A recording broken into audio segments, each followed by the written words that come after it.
Good morning बच्चों। तो आज हम केमिस्ट्री इन एवरीडे लाइफ का लेक्चर नंबर 3 पढ़ेंगे। क्लास 12 का टॉपिक का है ये। हम पढ़ेंगे एंटीसेप्टिक। ये इंपॉर्टेंट टॉपिक है एग्जाम पॉइंट ऑफ व्यू से। These are chemical substance which prevent the growth of micro organism and may even kill them.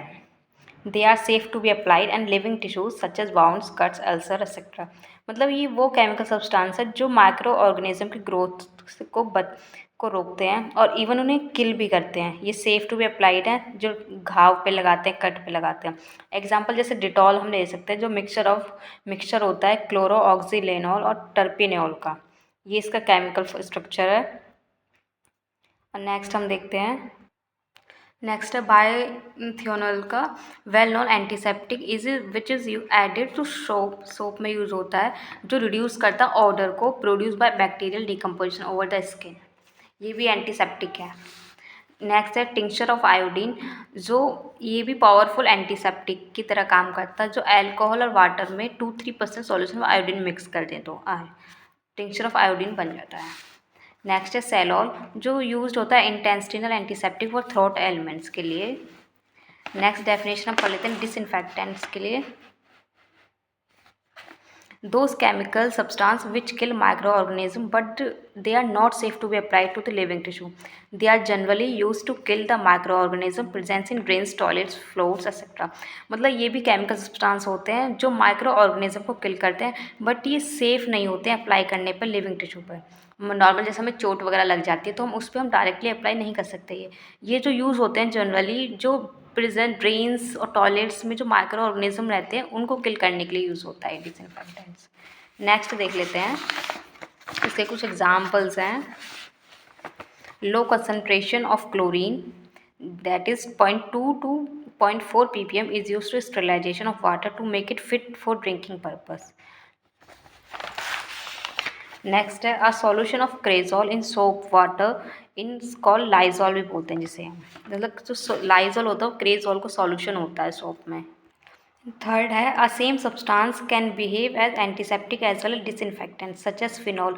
मतलब जो फिनॉल होता है वो एंटीसेप्टिक और डिसइंफेक्टेंट दोनों की तरह बिहेव करता है, जिसमें 0.2% फिनॉल एक्ट एज एंटीसेप्टिक और ओनली 1% फिनॉल जो यूज़ होता है वो डिसइंफेक्टेंट्स की तरह यूज़ होता है। नेक्स्ट देख लेते हैं। अब है antibiotics. These are chemical substances which are produced by some microorganism and can be used to either inhibit the growth, even kill other microorganism which cause infections are called antibiotics। मतलब वो chemical substance जो produce होते हैं micro organism में, जो produce होते हैं उन्हें उनकी ग्रोथ को इनहिबिट करता है, इवन उन्हें किल भी करता है, उसे बोलता है antibiotics. The first antibiotic is penicillin obtain by penicillium notatum was discovered by Alexander Fleming. ये फर्स्ट एंटीबायोटिक है पेनिसिलिन, जो पेनिसिलियम नोटेटम से ऑब्टेन हुआ है वर्ड, जो डिस्कवर की थी अलेक्जेंडर फ्लेमिंग ने। ये 2 टाइप्स का एंटीबायोटिक्स है, जिसमें फर्स्ट है bactericidal. Those antibiotics which kill the microorganism are called bactericidal antibiotics. Example penicillin, streptomycin और ये ऑफ्लेक्सोसिन। नेक्स्ट सेकंड देख लेते हैं हम इसमें। बैक्टीरियोस्टेटिक है। Those antibiotics which inhibit the growth of micro organism are called bacteriostatic antibiotics. मतलब बैक्टीरियल साइडल तो वो है जो माइक्रो ऑर्गेनिज्म को किल करता है, और बैक्टीरियोस्टेटिक वो है जो माइक्रो ऑर्गेनिज्म की ग्रोथ को इनहिबिट करता है, रोकता है उन्हें, उसे बोलता है बैक्टीरियोस्टेटिक एंटीबायोटिक्स। ये एग्जाम्पल है इसका टेट्रासाइलिन, ये है। और आगे पढ़ लेते हैं। ये भी फर्दर 2 टाइप्स के एंटीबायोटिक्स होते हैं। फर्स्ट है broad spectrum antibiotics. Those antibiotics which are very effective against several different type of harmful bacteria are called broad spectrum antibiotics. मतलब वो एंटीबायोटिक्स जो different type of harmful bacteria के against जो antibiotics use करते हैं उसे बोलते हैं ब्रॉड स्पेक्ट्रम एंटीबायोटिक्स। एग्जाम्पल है टेट्रासाइलिन, वेनोमाइसिन। और नेक्स्ट देख लेते हैं इसका सेकेंड पार्ट है नैरो स्पेक्ट्रम एंटीबायोटिक्स। वो एंटीबायोटिक्स जो only one kind of bacteria की डिसीज़ के अगेंस्ट इफेक्ट वर्क करती है। पेनिसिलिन जो ग्राम पॉजिटिव ग्राम नेगेटिव होता है। सेकेंड और देख लेते हैं एंटी फर्टिलिटी ड्रग्स। ये भी इंपॉर्टेंट है, कभी कभी एग्जाम में आ जाता है, पूछ लेता है एग्जामिनर 1 या 2 मार्क्स में। Those chemical substance which are use to check or prevent pregnancy in women. It is also oral contraceptive, example Novestrol or Norethindrol.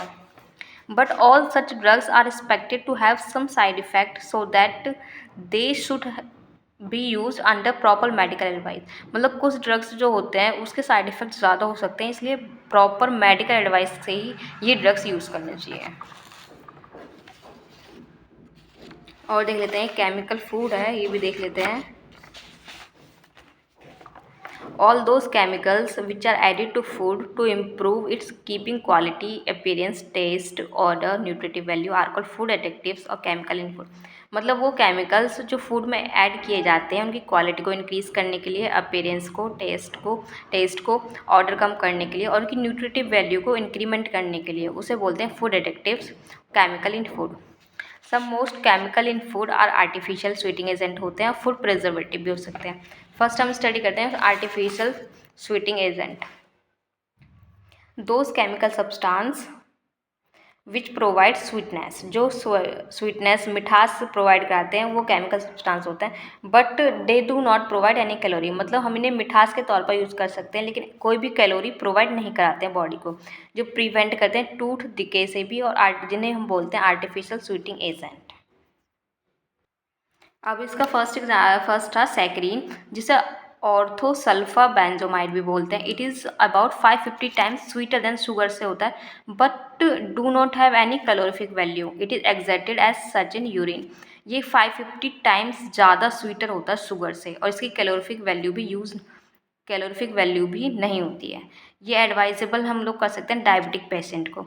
ये नॉन बायोडिग्रेडेबल होता है. सेकेंड है aspartame. It is also considered as artificial sweetening agent, जो 100 times sweeter होता है sugar से.